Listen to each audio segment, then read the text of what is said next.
ایک ایسی مجلس، ایک ایسی محفل میں تشریف رکھتے ہیں کہ جس میں جتنی دیر بیٹھے رہیں گے اللہ کی رحمتیں نازل ہوتی رہیں گی، اور نہ صرف رحمتیں نازل ہوں گی بلکہ جس کے یاد میں آپ یہاں بیٹھے ہیں اگر صرف انہی کی بات کر لی جائے، جن کی مجلس آپ سجائے ہیں صرف انہی کی اگر بات کر لی جائے تو جب تک ذکر ہوتا جائے گا آپ کے گناہوں کو اللہ معاف فرماتا رہے گا۔ جب تک ذکر سنیں گے تب تک آپ کے گناہ معاف کر دیے جائیں گے۔ معزز حاضرین، کیونکہ آج کی یہ محفل، آج کی یہ مجلس منسوب ہے اس ذات گرامی کی طرف جسے دنیا پیر پیرا، میر میرا، شاہ جیلا، قطب الاقطاب، شہنشاہ بغداد، پیر لافانی، قندیل نورانی، شہباز لامکانی، یعنی کہ حضرت سیدنا شیخ ابو محمد عبد القادر جیلانی المعروف غوث اعظم سرکار کے نام سے یاد کرتی ہے۔ معزز حاضرین، اگر میں عرض کروں کہ آپ کی ولادت اور آپ کے القابات، تو صرف آپ کے القابات اتنے ہیں، اس قدر ہیں کہ اگر ایک ایک لقب پر لکھنے والا لکھتا جائے تو غوث اعظم کے ایک ایک لقب پر ایک ضخیم کتاب تیار کی جا سکتی ہے۔ ایک ایک لقب پر، حضور، ایک ایک لقب پر، کیونکہ اللہ نے اس غوث کو وہ مقام عطا فرمایا کہ دنیا میں جب کوئی بچہ آتا ہے کمال حاصل کرتا ہے، تعلیم حاصل کرتا ہے، جناب والا سند اور ڈگریاں حاصل کرتا ہے، تب اس بچے کے نام کا ڈنکا پیٹا جاتا ہے، اس بچے کا نام کا ڈھول پیٹا جاتا ہے۔ اگر میں پوچھ لوں آپ کے جھیلی باڑی میں کوئی ڈاکٹر ہوگا، کوئی انجینئر ہوگا، کوئی پروفیسر ہوگا، کوئی ایڈوکیٹ ہوگا، آج اگر ڈاکٹر صاحب کہہ کر پکارا جا رہا ہوگا تو کب پکارا جا رہا ہوگا؟ جب اس نے ڈاکٹری کی سند حاصل کی ہو۔ اگر کوئی انجینئر کہہ کر پکارا جا رہا ہوگا تو کب؟ جب اس نے انجینئر کی ڈگری حاصل کی ہو۔ اگر کوئی پروفیسر ہوگا تو جب پروفیسر بنا ہوگا، اس کے بعد اسے پروفیسر کہہ کر زمانہ یاد کرتی ہے۔ لیکن آپ نے جس غوث کی مجلس سنائی ہے وہ غوث بھی دنیا میں نہیں آئے، اس سے پہلے ہی ان کی یادوں کا ڈنڈا دنیا میں بجتا نظر آتا ہے۔ یہ وہ ہے جن کی ابھی تشریف آوری نہیں ہوئی، جنم نہیں لیے، کسی مدرسے میں تعلیم حاصل نہیں کی، اس سے پہلے ہی اللہ ان کی عظمتوں کا ڈنکا بجا رہا ہے۔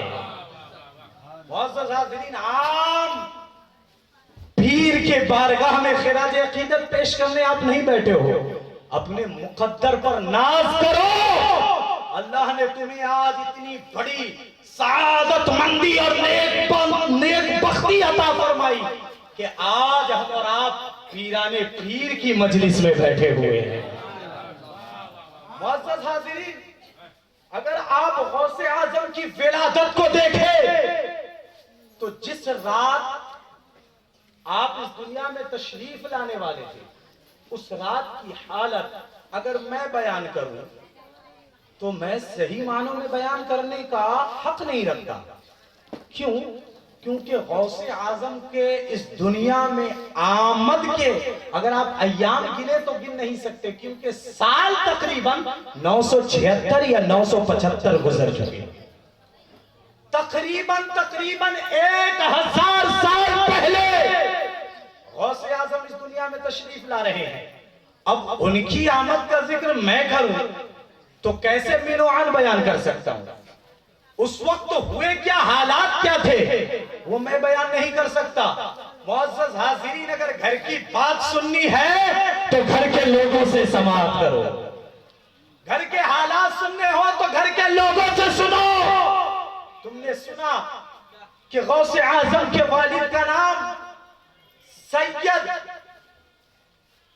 موسیٰ جنگی دوست رحمت اللہ تعالی علیہ، یہ غوث اعظم کے والد ہیں، وہ فرماتے ہیں کہ جس دن میرے فرزند ارجمند نے میرے گھر میں اپنی آنکھ کھولی، اس رات میں نے آنکھ بند کی، اللہ نے میرے مقدر کو جگمگا دیا۔ اس رات میں سویا، میں نے خواب میں دیکھا میرے گھر کوئی اور نہیں، سید الانبیاء تشریف لائے ہیں، نبی الانبیاء تشریف لائے ہیں، اور نبی تنہا نہیں بلکہ اپنے اصحاب کی جھرمٹ میں تشریف لائے ہیں، اولیاء اعظام ساتھ میں تشریف لائے ہیں، صحابہ کرام نبی کے ساتھ تشریف لائے ہیں۔ غوث اعظم کے والد ارشاد فرماتے ہیں میں نے خواب میں دیکھا کہ سرکار میرے گھر تشریف لائے، میرا مقدر جگمگا گیا۔ سرکار تشریف لانے کے بعد ارشاد فرماتے ہیں، کیا ارشاد فرماتے ہیں؟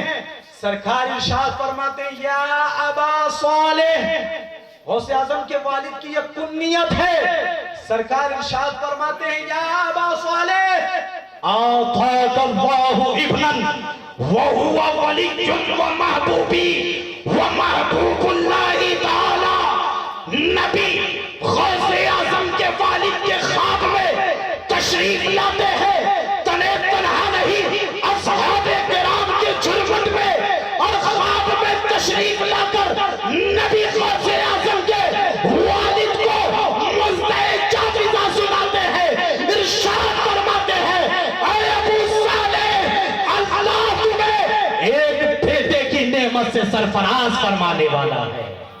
بولیے محبت سے، بولیے محبت سے، بولیے عقیدت سے، یہ میں اپنے گھر کے بچے کی ولادت یا اپنی بیٹی کی ولادت کا ذکر نہیں بلکہ اس اللہ کے ولی کا ذکر سنا رہا ہوں جس کے قدموں کو اللہ کے بڑے بڑے ولیوں نے اپنے نہ صرف سروں پر بلکہ دلوں پر آیا۔ سبحان اللہ، نعرہ تکبیر، نعرہ رسالت، عظمت غوث اعظم، نعرہ تکبیر، مفتی غلام نبی آزاد صاحب قبلہ، بہت خوب۔ حاضرین، یہ وہ ولی ہے، آپ نے مجھ سے بیشتر سنا ہوگا، کئی خطاب ہوئے کہ اللہ کے ولیوں نے اپنی گردنیں جھکا دی، جو چاہتے وہی رکھ دیا، کوئی خراسان میں اللہ اکبر، تو کوئی کہیں تو کوئی کہیں، اس ولی کامل کا ذکر سن رہے ہو۔ اللہ کے نبی ارشاد فرماتے ابو صالح آتاک اللہ ابنا وہوا ولی و محبوبی، اے ابو صالح اللہ تجھے ایک بیٹا عطا فرمائے گا، تجھے ایک بیٹا عطا فرمائے گا۔ ہمیں اور آپ کو بھی اللہ نے اولاد کی نعمت سے سرفراز فرمایا ہے، لیکن آج ابو صالح کو اللہ جو اولاد عطا فرما رہا ہے وہ عام اولاد نہیں ہے بلکہ اللہ کے نبی کی مقدس زبان سے نکلے ہوئے کلمات ہیں کہ اے ابو صالح تیرا بیٹا عام بیٹا نہیں ہوگا بلکہ وہ ہوا ولی و محبوبی و محبوب اللہ تعالی، وہ بیٹا اللہ کا ولی، میرا اور میرے پروردگار کا محبوب۔ سبحان اللہ، واہ، بہت خوب۔ دین کو بیدار کر کے تھوڑا سبحان اللہ تو داد دیجئے۔ وہ اللہ کا محبوب ہوگا، وہ میرا محبوب ہوگا، کہے محبتوں سے سبحان اللہ۔ معزز حاضرین، اب یہاں پر کوئی معترض اعتراض کر سکتا ہے کہ یہ خواب کے حالات ہے، خواب میں آدمی بہت کچھ دیکھتا ہے، خواب میں بہت کچھ دیکھا جا سکتا ہے۔ اب ابو صالح موسیٰ جنگی دوست رحمت اللہ علیہ نے جو اپنے خواب کو بیان کیا ہے، اس خواب کو کیسے ہم دلیل مان لیں، جبکہ خود حدیث کے اندر آتا ہے کہ بعض اوقات خواب شیطان کی طرف سے ہوتا ہے۔ معزز حاضرین، جب شیطان کی طرف سے بھی خواب کا امکان ہے تو پھر اس کو ہم کیسے مان لیں کہ اللہ کے نبی نے ہی فرمایا ہوگا؟ تو آپ اپنے ذہن کو قریب کریں، اللہ نے میرے نبی کو بے مثل اور مثال پیدا فرمایا ہے۔ نبی خود ارشاد فرماتے ہیں